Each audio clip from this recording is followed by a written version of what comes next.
Dubai. Welcome back to the Lovin Dubai Show with me, Casey. And me, Masa. And we go through the biggest trending stories in the country and the region. Our top story today is, of course, the UAE affirming solidarity with Qatar following the Israeli attack. And UAE residents may have slow internet for the next 6 weeks. We're talking about Samsung, a very cute story, delivering ice cream for emotional support. And tomorrow is our big day, the Lovin Dubai Community Awards, which we will talk about in detail. And also Dubai court orders resident to repay 480,000 dirham based on WhatsApp chats. And later on the show, we're going to be joined by Miss Universe India. So she's going to be talking about the story behind the crown. In today's rapid weather report, it's mostly sunny with temperatures ranging from 31 to 43 degrees. Let's jump right in to our first story. Yesterday evening, Israel attacked Qatar, an attack in which a member of Qatar's internal security force lost their life along with 5 other people. Following the attack, President His Highness Sheikh Mohammed bin Zayed Al Nahyan spoke with His Highness Sheikh Tamim bin Hamad Al Thani, Emir State of Qatar. So during the call, His Highness Sheikh Mohammed bin Zayed expressed the UAE's resolute solidarity with Qatar following the Israel attack that targeted Qatari territory. His Highness Sheikh Mohammed strongly condemned the blatant assault and affirmed the UAE's steadfast support for all the measures Qatar may take to safeguard its sovereignty, security, territorial integrity, and the safety of its people. The UAE president stressed that this attack represents a clear violation of Qatar's sovereignty and all of the international laws and norms, warning that such actions threaten regional stability. Here's what we know about what happened so far. We know witnesses reported plumes of smoke rising in Doha's embassy district, and reportedly 10 Israeli fighter jets dropped bombs in an area thought to house Hamas leaders.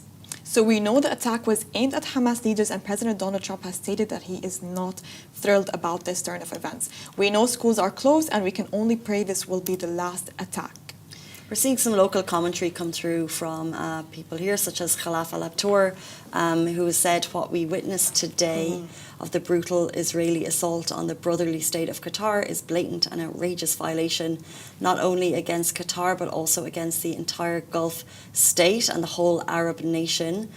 This dangerous development confirms that Israel persists in its arrogance and aggression and heedless of international laws and humanitarian conventions. If you would like direct updates from this, we report from UAE-based stories. We also have Lovin Doha. Our team is on the ground there. We're, of course, praying for their safety, and as we said, that this is the final attack. But you know, all of the GCC countries, they came out to condemn this attack, and multiple Arab states also came out to condemn this attack. Qatar has also always been known for a really safe, maintained good ties with a lot of people. So this attack came with such shock, even if it was targeted at Hamas associates or Hamas leaders. It was still a major shock for Qatar to experience such a thing. I think yesterday when we all turned this news, it was very shocking, very unexpected, very uncalled for. It just goes to show that Israel will stop on nothing to continue this heinous attacks. Interesting, and it wasn't so scary for the people, for our team, and yes, both, and for the victims as well that were affected by this attack. True, and it wasn't, you know, this isn't the first time in recent months that Qatar has experienced attacks, but it felt like the last time there was a bit of a pre-warning. Yeah. People were at home. In this case, it was a real shock to people. Yeah. And you can only imagine how scary that was. So as we said, we just really hope it's the end of it. Let's move into our next story. Is your internet glitching? Is it abnormally slow? You may have noticed the Lovin Dubai Show went live 6 minutes late today, and it's thanks to some slow internet, so you're not alone. This is because multiple undersea cables in the Red Sea were severed, causing major internet disruptions across the Middle East. And experts have warned that restoring them won't be easy. So according to a report by The National, repairs could take up to 6 weeks. Specializing ships need to locate the fault, pull the cable from the seabed, splice it and then test it before service is fully restored. Full Mission Impossible operations need to happen. Microsoft and UAE telecom providers say services are being rerouted and repairs are underway. However, with ongoing conflicts and security risks in the Red Sea, residents should prepare for a few more weeks of slow connection. Before we get into the comments of everyone who commented on this post, because some are hilarious, some are quite serious, who is affected? I am affected. Why are you looking at me like that? Because I cannot handle a slow internet, but I've been affected for since Monday, I think. That's why I shared this video of Yeah. this lady, because she put it on TikTok and she was like, I've restarted my router like 6 times and now it's she so knows slow. the reason. It's not me. I thought at first it was my issue. I thought it's like a home internet home issue. But when I when I checked Lovin Dubai and said that the whole UAE is going to be experiencing a slow internet, it just made me feel so much better. It's not because just it's you. not just me. But I think. But I'll say something. This is what I experienced. So in the morning it's a bit faster, but in the evening it does get a bit slower. I'm concerned. We have the Lovin Dubai Awards happening and we're planning to stream them, by the way, which we'll get to shortly, and you'll be able to watch it live. This could be affected, but I will say there's bigger issues in the world. But I don't seem to be affected by You're not this. affected? I don't think so. Seriously? Yeah. Like, the reason the Lovin Dubai show went live late today is because I was updating a sheet, but Kirby and Massa could not access that sheet. I had no issue downloading any of the videos today. Casey has white privilege today. Okay. What do you mean your internet is working and it's not working with us? I haven't had issues downloading videos and things. Now, I'm not doing a massive amount of downloading. Like, it's singular videos I'm taking from Instagram and stuff. It's not big files, but my email is not working. It's not opening at all. Not cooperating. I can't even Excel imagine how sheets. that must feel. I know, it's so annoying. Can't access it at all. Excel sheets, I don't know how to refresh it. I don't know how many times. Log back in and log back in for it to work. Oh my God, the Okay, stress. Canva is just loading. Nothing else. And you know when Canva loads, how annoying it gets. I can imagine for you, but I just haven't had that issue. TikTok is not working. I can't have my screen time. That might be better. But you know what? Yesterday I had Yesterday less screen time. I went outside. Yeah, me too. I went outside. I smelt the flowers. I saw the children playing. It's like Oh Dubai my is God. crawling out of their apartments and crawling from under their blankets. Like, oh, there's people living here. Wow, there's a city outside. Yeah, I went outside yesterday. I had that screen time. I went for a walk, but it was too humid. But I pulled through and I walked for 30 minutes. I think this is very good in this humidity. People would pay. I think, like, you know, you'd be in a cold country and someone will come up with a business idea and it'll be like, here's a sauna, but you can walk in it. So imagine how good that's going to be for, like, your whole self. And people would pay for it and someone's going to develop it. And it's like, oh, we've actually got that here right now. And we have actually snow areas. Ski Dubai, pay to be cold. Yeah, exactly. So yeah, people in the comments are asking for discounts on their service. I think this is, I don't think you're going to expect a discount anytime soon. It's okay. We're just too spoiled. We can't wait a few days. But we have some happy news. We've got some emotional support news in case you've been feeling down. So Samsung delivers ice cream for emotional support. So many people turned in last night expecting fireworks, and let's just say it was more like a screen saver. So same old, but guess who came to the rescue? Samsung with ice cream. Yes, while some people were feeling a little let down by the presentation, Samsung literally delivered happiness through an amazing collaboration with Mama Booza on Talabat. You could actually get a surprise ice cream drop, and we actually got one too. Yes, our office got one. And honestly, it hit the spot. Flavors were amazing, but it was the whole idea that cracked me up. So like, hey, if yesterday it didn't excite you, here's something that's sweet that can cheer you up.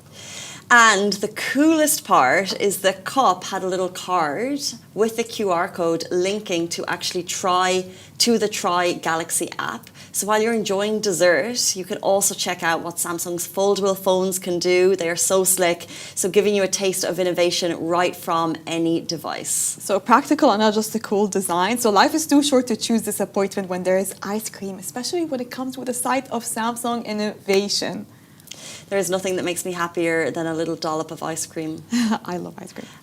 But speaking of things that can make us happy, we are so excited for the Lovin Dubai Community Awards 2025. Over 20,000 votes from the public have been cast. So you guys are deciding who's going to be on the stage on Thursday night, getting those awards across 10 incredible categories, each one celebrating the extraordinary individuals, the people, the groups, the homegrown brands that make up the true spirit of this city. So from community champions to rising stars, these are people shaping Dubai's story in their own unique way. There is only one day left. Today is the last day, so have you voted yet? Don't miss out on being part of Dubai's first ever community awards. Your vote shines a light on the people who deserve it most. I hear Sammy from the back has a... Okay. Interesting. This is the first time we've ever done it. It's an event happening in Al Serkal Avenue. I'm so excited. I'm so excited. What are you excited about? The whole event. Like, I want to see who's winning. I want to see. It's so fun to see like who won after all the votes. I have my top favorites. You know. So I want to see who won the feed. I'll be totally transparent here. 2 or 3 people have access to the votes. Okay, do you have access to the votes? Oh God, actually, I don't want to know because I feel like it makes it more exciting to know the day off. You know, there's one category and there's 2 votes in it. Ooh, are they so equal? Close? So close? So close. Okay, which category? Just give me this. I'd have to open it up. Okay. Were you surprised to see the results, or were you expecting it? I was surprised by how many votes came through for individuals, because the thing about the votes is it's people. It's not celebrities. It's we have one feed favorite for influencers, but it's about individuals doing nice things in society. So if they don't have a massive platform, you don't know how big their reach is. However, some of these people are getting 1,000 votes and you're like, oh, it's so cute. So I'm Congratulations, you're getting some spotlight, you know? Yeah, and I'm really excited for the stage moment because they have no idea either. They won't know until the night. Like it's a total blanket on until the moment it's announced on stage. So it's really exciting. I feel like if I was nominated, hopefully one day, if I was not. If I was nominated, I would want to know the day of the event. But if I want to know the day of the event, I was expecting a win. But if I didn't win, I feel like no, I won't be disappointed because I would still feel the support from the community. If I was nominated and then I got some push from people and people voted for me, so I'll still be happy. I would be so happy if I got nominated. So we're live streaming the event, and there'll be a camera on the stage, but we won't have the capacity to do the Oscars thing, which is like you've got the 4 faces in a Zoom and their hopes and their dreams. I'm not comparing the Lovin Dubai Community Awards to the Oscars, but you know what I mean. There's a bit of excitement. I will have some reactions. Like, should we do our faces for I didn't win, but congratulations? Oh, that's a bit sad. No, you can't. No, this is the Oscars. You've got to be like, they did this in Friends before. It's like you've got to go. Yes, okay. And then as soon as the camera goes, you can just. Oh God, how awkward is it, by the way, to have the camera so close to your face? Like whatever reaction that you do is going to be taken online and then analyzed, and then it might go viral, might not go viral. It really depends. Like the stress that they might have. The entertainment value. You know what I'll do? I'll just act shocked. I think this is enough, right? No, because you've got to do the clap for the winner. Do you think people will attack me? It's like, oh, she's so hostile. Yeah. That's Matt would be like Joey from Friends. Oh. Do you know the scene? No, I never watched Friends. So he does the fake clapping, and then he thinks the camera's gone, and he's like, oh. That's me. That's the Joey move. Yeah. You know, I think that's everyone. Like, you can't be totally gracious at all points unless there's an obvious winner. But that's like if you lost. Okay, of course you'll feel happy for the person, but you'll have a normal reaction of disappointment, right? Yeah, you'll be a bit upset. So let people feel. I don't feel hate. I feel like I would never imagine that I would actually win, so I'd be like, yeah, fair enough. Yeah, me too. Me too. It was never going to be me. I'm always expecting the worst. Like, I know I'm not going to win, so just go with less expectations, I guess. But anyway, that is tomorrow. We'll be live streaming if the powers that be in internet cable land allow. And we will share that link well in advance so you can watch it and you can watch your favourites. If you can't make the awards, you can watch it online. Let's move in to our next story of the day. So Dubai court orders resident to repay 480,000 dirhams based on WhatsApp chat. So a Dubai resident has been ordered by the court to repay 480,000 to his friend after borrowing money multiple times and failing to return it despite repeated promises made via WhatsApp messages, where he also acknowledged the debt and agreed to provide compensation for delays. When he stopped responding to calls and ignored court proceedings, why would you? The Dubai court stepped in and issued a ruling based on the WhatsApp exchanges, ordering this man to pay the full amount plus 5% interest from the date of the claim until the full settlement.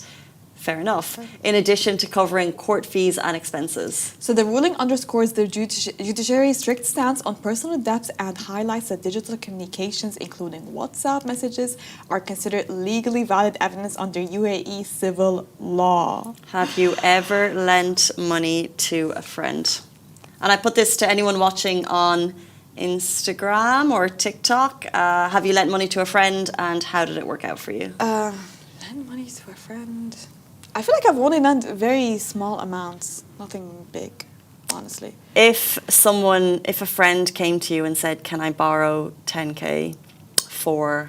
Do I have that kind of money? I don't know. Can I borrow? I'm trying to get to like a significant amount. If you had, I don't know what your savings is like, Massa. We've discussed savings so often on this show. Okay, if someone comes to you, I want to get to like a significant amount that you're not just going to say yes, no problem. But if your close friend, not your bestie, if your close friend says, "Hey Massa, I want to borrow 4k for my uni degree, and I'll pay you back." Listen, that's the thing, okay? I feel like if someone comes to you and asks you to pay, to lend them some money, it's so hard for you to say no. So you're kind of forced to say yes because this person's coming to you in favor. And even if they promise to get it back, with my people-pleasing personality, I don't think I'll ever ask for the money back. I'll be like, you know what? That's yours. Goodbye. That is my goodbye. Have you ever lent money to a friend? No, but I had a friend who needed money quite seriously. And I said, "I'll give you the money." And the friend said no. Oh. Because... Does this make you a bad person or does it not make you a bad person? That's the question also. Well, no, but I think that I think it's a really awkward thing to take money from people. And I think, I think it's a very awkward thing to take money from people. And I think most people would feel uncomfortable with it. That's the thing, and like, if I came to you, Massa, and I needed to borrow money, I don't think I'd ever ask for a significant amount of money from you. But if I did, all I would think about is the fact that I owed you and I'd have to get it back to you. And I know that this person is a good person. I knew that it would weigh on her a lot. Yeah. And she just said, I can't take this. I'm going to get another way. And I'm sure other people were offering her as well. But I just think that there's, unless it's like a very, very close friend, like a best friend. When we're talking about like significant amounts of money, unless it's a family member or like a best friend, I don't think I'd lent it. I just find it awkward. And I don't think a friend would ask. Unless it's like a best friend. Unless they're in like a really bad situation. But you said something like it will weigh on her. It will feel like a burden. She should always have it in the back of her mind.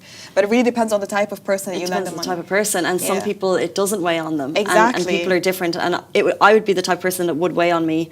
And if the person who asked me and it wasn't weighing on them and they decided to do X, Y, and Z before paying me back, I'd feel so uncomfortable in that situation. But you've got to have ultimate trust in the person that you're lending a significant amount of money to. And you know their personality. And you know their personality, and that only is with your very close friends. It's a very complicated thing. Like, what do you do in this situation? And I feel like is if you really, really trust the person, then and they're in a situation where they're in need, it's hard for you to turn them away, even if you don't have that kind of money. And you'd expect those people to be by your side if you had a similar situation. Like, what if you had a circumstance that required you to ask for money? So just like how you'd expect them to help you need to help them as well. But it really goes down to the type of person, because you meet a lot of people in your life, and you know that a lot of people don't have that, sense of responsibility. It's like, okay, and as soon as I can get back on my feet, I will pay back. And I've seen it with my family. Like, I've seen my siblings, I've seen my dad give money to people, they never paid him back. This is what Dingjo, Dingjo, Dingjo says. Oh wait, no, sorry. This is what Hamzad says. I work on the principle, don't lend money unless you're willing for it not to be paid back. So if you've got it and you're like, yeah, take it, and you're not expecting it back, I think, yeah, it's just an easier thing. Yeah, that's very true. Oh, that's a good point. Like, you just expect it not to come back. So you give someone the money, but I wouldn't accept the money from someone. Yeah, and I feel like, I can't. I don't know what to do. It's a very difficult situation, I feel. If you want to lose a friend, let him or her borrow. Let him. My dad said never a borrower nor lender be. Sounds selfish, but don't borrow, don't lend. It's just going to get you in trouble, I think. Let's put this question of the day. Why not? Let's put it to Miss Universe India, Manika. She's going to be joining us after a break. We've got some technical difficulties, so if we lose you, we will be coming back to this studio in maximum 5 minutes. So do stay tuned, or come back if we lose you. Okay, bye-bye.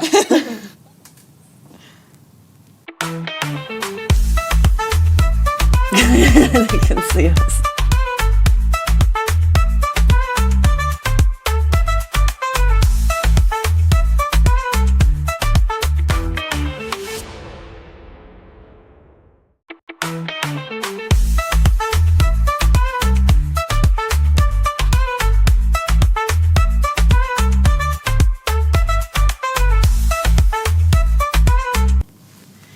Welcome back to the Lovin Dubai Show. Today's guest is Manika Vishwakarma, the newly crowned Miss Universe India 2025. Originally from Rajasthan, she's a classical dancer, visual artist, and founder of Neuronova, an initiative raising awareness for neurodivergence. She is also set to represent India at Miss Universe 2025 pageant on the 21st of November in Thailand. She's also the best dressed guest we've ever had on the show. Welcome to the studio. Oh my God, I feel so good being here. Thank you so much. You look so good. Congratulations on being Miss Universe India 2025. You look really good. I love the pink look. Thank you. Very nice. So how does it feel to finally hold the crown that's on your head right now? Oh my God, the amount of times I've imagined having this on my head, and when I finally had it, it felt like a dream. It felt like a dream come true and real. Yeah.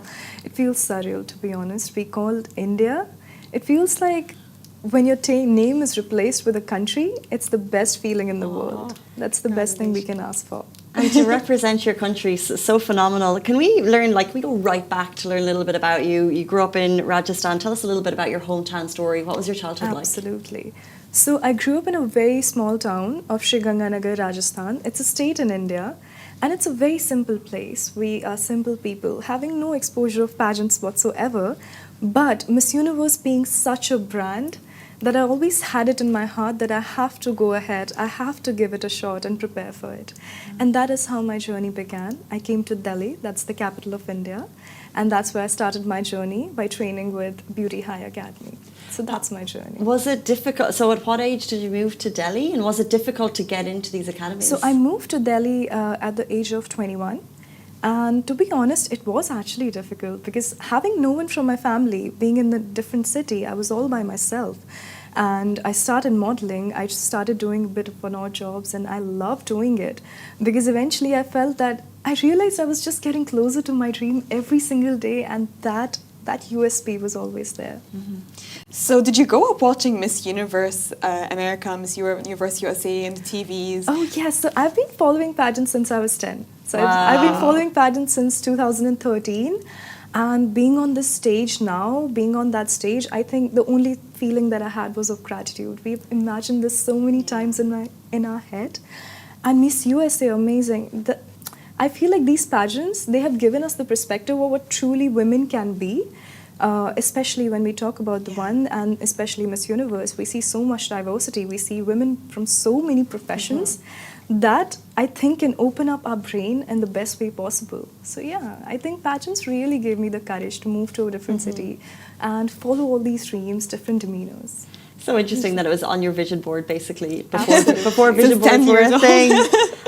Can you tell us, for people who are unaware of the pageanting world, what is the process of a pageant? What does it look like in terms of your preparation for events? So beauty pageants, when we talk about them, they're often called as a competition of finding the most beautiful girl. But on the contrary, when we look at the pageants and when we go in the depth of it and the depth of it, we realize that it's a competition of finding the most competent girl who speaks, who has the ability to inspire the community. So over the years, when we talk about a legacy which is more than 80 years old, when we talk about Miss Universe being the 80th Miss Universe India, it's a journey of understanding how women have stepped up from their different kind of backgrounds and have told their stories to the world, have performed beautifully. And this is apart from the technical aspects of it. But when we go into the technical, the preparation aspect of it, oh my gosh, it takes fitness, it takes ramp walk, it takes communication. Because I think we all have it in us, being the infinite, being the prettiest, being the best version of ourselves. But pageantry, when we prepare for it, it helps us bring it out and show us how we can actually use those skills to bring it to the world and make an impact with what we have inside. So I think that is what pageants is all about. A lot of people, when I bring up pageants, they always kind of like look down on it. They think it's just for looks and who's the prettiest and who's the prettiest girl's going to win the best crown. But I know it goes much deeper than that. Much There's awareness and advocacy. So what is an awareness that you're really passionate about that you want to pageantry basically helped you expand that? So I was always very touched by this initiative of Neuronova. I always had it in my head because I always cared about education for all. But I truly didn't understand what or which area I wanted to work in. So my mother is a teacher, and that is when I started working on it, when I started visiting her school and I met the kids. And I realized there was this little problem that there are some kids who are neurodivergent, whose brains are different, they function differently. And our education system, whether we talk about India or any other country, we are not equipped with the right kind of policies, the right kind of methods to give education to those kids. And that I felt was not fair. Just because you have certain differences, whether it's cognitively or in any other way, that should not stop you from becoming the best version of yourself and gaining education and having the basic right that can change your life. And that is one thing that is very close to my heart. We have been conducting webinars, we've been conducting so many sessions in our colleges and schools to take this initiative ahead. And that is one thing that pageantry has helped me expand like anything. The kind of reach that we have got on Neuronova is insane post that. It's a very important platform that you're giving to neurodivergence, so well Absolutely. done. Pageants also have a reputation for being competitive and catty behind the scenes. I didn't grow up watching Miss Universe, I grew up watching Miss Congeniality, so that's that's what I think of pageants. So I'm just wondering, It can actually give that image, to be honest. It I can. don't blame you. What's it like behind the scenes? So, I wouldn't lie, it looks like it can be like that, but when I was there with 48 girls from all over the country, from different states, we couldn't turn competitive for some reason. We've realized that for 30 days, this is our home, we are each other's families, and for 30 days, at the end of the day, when the finale was going on, we just couldn't stop crying. We couldn't stop being emotional about the fact that maybe after this, our family is going to drift apart. We won't be able to talk to each other in the same way. We won't be able to meet each other in the same way. And that made us realize that we are going to have a home all over the country and all over the world possibly. And that is what pageants are all about. It may look like it can get competitive. It can be a journey of becoming the best, performing the best, and getting the maximum marks, impressing the judges. But that is something that happens on stage. Off stage, I think we are just searching for friends. And this is one thing about beauty pageants. Many of the girls get into beauty pageants because they want to make friends, because they want to make meet the best of the best people. So that is actually one of the purposes. Interesting. Times have changed. So you see towards the end of when someone is being crowned, so you'd say those hugs and those genuine reactions are really genuine. They are really genuine because to be honest, I remember after getting crowned, I could not get that moment. But right after I went backstage, all of the girls were waiting for me, and I was they were crying with me. So I didn't cry on my crowning. I cried backstage with all of them, and that is what pageants is all about. That is why I fell in love with them. The in true the meaning of first sisterhood, place. basically. It is sisterhood at its best. Why not? It's so lovely. During the pageant, you also got recognition for your best in-personal interview. Yes. Can you tell us a little bit about that? Oh my gosh, personal interview is grilling, to be honest. Worse than this? So it's often said that personal interview is about questions, that there was a panel of judges we had, and you would be asked various questions about where you come from, what you do, and all of it. But in reality, personal interview is just to see how you react to different situations, how you react to different statements, different questions. And from the very first question itself, we had a wonderful set of judges who asked me the toughest of the toughest questions. And one motto that we take ahead when we go in a personal interview, we often compare it with a stage, but it's actually very different from stage Q&A. In personal interview, it's about how you can leave an impression, how you make the person feel. It's not about the words you speak, but it's about the feeling you leave people with. And that is the idea of getting best in personal interview. Nailed it. So, looking back at the competition, I'm sure you've had ups and downs. I'm sure a lot of challenges happened, a lot of Absolutely. challenges and obstacles came in your way. But what was the hardest challenge that you had to face? The hardest challenge that I had to face was to keep my head and my intentions in the right place. When it's a 30-day long pageant, it can take a toll on your head. For example, waking up every single day early, sleeping late, having difficult schedules, having so many people around, having that feeling of being judged. And that, I don't think everybody truly enjoys that in most cases.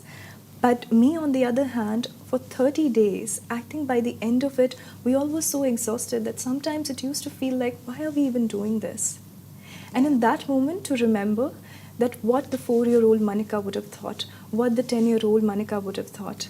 Yeah. That thought used to get to me, and that made me realize that this is worth it. This is worth it to get up every day, make that effort, stand up, and still go ahead and be the best version of yourself and smile. And keep that energy up. I think that's the biggest challenge that we face when it comes to pageants. So interesting. I love that. Asking yourself, like, what would my 4-year-old thought of me right I now? think that's the best motivation we can Would get. make them Realizing, proud. Yeah, like just looking at how far we have come. And so, just massive congratulations, because to Thank become you so Miss much. Universe India 2025 is no mean feat. So it's incredible. And I wonder, the moment you got off the stage, who was the first person you called, and what was that conversation like?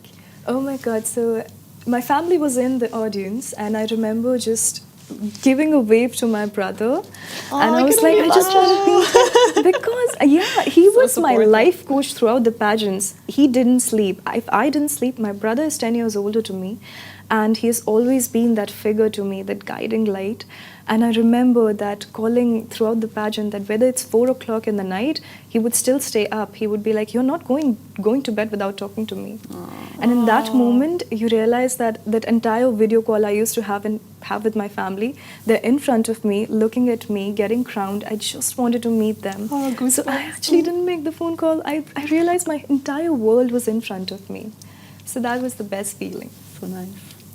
I have goosebumps. I have I'm so happy speeches. for your family. Like, I can only imagine what a proud moment it must have been for them. out You of know, joy. They were jumping out of joy. I can only imagine. And let's just do more talks on the pageantry. I think we see things come out of videos and clips and memes come out of this, Miss Universe. Yeah. And sometimes it's because a lot of people maybe stumble over their words, or they'd have like a really not the best answer to certain questions. Do you think it is because of maybe the pressure, stage fright, or is it because I feel like all eyes are on you, or is it just really depending on the individual and their practice? Yeah. So in beauty pageants, when we stand on that stage, realizing that we are in top 5 and we are going to have a Q&A, that is actually the moment when many of us realize what pageantry stands for. Because in Q&A, anything and everything that you answer, every word is going to be on the record. And you have the chance to change the world in that moment. And that we have seen happening. I think we all grew up memorizing and looking at those videos of Miss Universes where Sushmita Sen once said that the essence of being a woman is being a mother, making us realize and taking us back to our roots. These questions and these answers stay with us through our life. But in that moment, it also makes us realize that these words are going to be out there. And that pressure can sometimes get to us. So in that moment, I believe that if any girl does not give her best and is not able to think of the best thing that she wants to put out there, it's perfectly normal. Because eventually we are humans, we can get into that pressure of having a perception, being in the public eye, and all of a sudden realizing that within 10 minutes it's going to decide the decision that's going to change our life. It's all of that jumbled up in that one question. So even I remember picking up my chit and I was only concerned about one question. You have an option? How does it work? No, we don't have an option. So it's like a chit system. We have like random questions in the bowl and we have to pick. So I remember that there are certain topics that I was not very familiar with and I was just thinking of them in my head, and then came the bowl. I was probably one of the last people to answer, and I picked up my chit, I looked at it and I gave it away. I was so happy that it was a 4-line home question. Yeah, because the smaller questions I felt were always more difficult to answer. The moment I realized that it was a longer one, instantly it clicked. And what was the topic? So the topic was, I was asked that, would you choose to advocate for women's education, or would you choose to give immediate economic aid to impoverished families? How would you balance it? Well, how would you balance the arguments for it? And which one would you choose? So I chose women's education, reason being that I felt that women have been deprived of this basic amenity that can change our life forever for so long that at this point 50% of our population is not receiving it at the best of our abilities. So if we actually choose an option that can help us in the long run, that would be better instead of providing something that helps in the short run. And there are plenty of policies already out there providing the economic aid. So why not to choose something that we can personally work on and people can also resonate with it? What an amazing answer. Well-deserved win, well-deserved crown. Yeah. And so the crowning took place. You're now in Dubai for just 2 days. And as you know, Dubai has a very large Indian community, and I wonder, what is one thing about Indian culture that you love sharing with the world? The one thing about Indian culture that I love sharing about, that I would love to share with the world, is that we have a certain diversity and we have learned to embrace that with the utmost unity. Indians and Indian culture is the most welcoming. When we talk about, we have learned to encompass so many cultures within our country itself. If you change your location from 10 kilometers, you would find a new culture in India. That is the beauty of India. And that is how our adaptability in this country and all over the world is so good that we are able to embrace everybody's cultures. We are able to understand differences and embrace them to the best of our ability. I think that is the beauty of India. Vasudhaiva Kutumbakam is the beauty of India, which translates to the world as our home. So what if during pageant world you see a lot of people from different nationalities and you are introduced to different cultures throughout, okay? What surprised you the most from people's cultures and maybe listening more about their backgrounds? Oh my God. So one thing that surprises me the most about different cultures is how they perceive you and how they perceive pageants. So I've had the beautiful chance of meeting so many people from different countries, for example, Thailand, Vietnam, Philippines, and how they perceive pageants is the greatest difference. Some of them perceive it as a beauty competition that helps girls just groom themselves in the best way possible, and some of them view it as a way of finding their future leaders, which is so powerful. So it's about that one thing that really intrigued me. So anytime I met someone from a different country, this would be my first question. What do you think about pageants? What do you think about pageant girls? And the answer was somehow always different. Always and always different. And it always came with 10 more questions, because I realized there is still less exposure about what pageants stand for and what pageants can do in the world. And that was something that really intrigued me, that I want to talk about it, I want to make people aware of it, and I want to make people aware of the power that it can hold. Very interesting. Before you leave us, you mentioned you would speak to 7-year-old Manika at certain points during the 1 month, I guess, training period. And I wonder, before you leave us, could you give some advice to all of the 7-year-old girls out there who wish to follow in your footsteps? When we are 7, we are often told that let's just focus on the present, not care about the future, be a child and live your life. That's one motto to it. But remember that you have a gut feeling. Remember that you have a heart, and if a dream comes in your head, don't ever let anyone tell you that you cannot have it. Be absolutely delusional about it. I was 4, I was 7, I was 10, and I was absolutely delusional about it, that I'm going to make it at the stage of Miss Universe. I'll be there, I'll be India. That is the power of keeping your brain strong and making sure that no matter what circumstances, no matter what difficulties or situations come in your life, your path should always be clear. Whether the road is untrodden or not, have the courage to walk on it. That is the only and only message I would give to them. So beautifully said, making India proud. Manika, thank you so much for joining us on the show this morning and for turning up looking so spectacular. What a queen. And she will be representing India at Miss Universe 2025 in Thailand on November 21, which you can watch live. That brings us to the end of the Lovin Dubai show today. Thank you again. Thank you so much. And thank you, Masa. Thank you, Casey. Have a beautiful day, guys. We'll see you back here tomorrow morning, same time, same place. Bye-bye.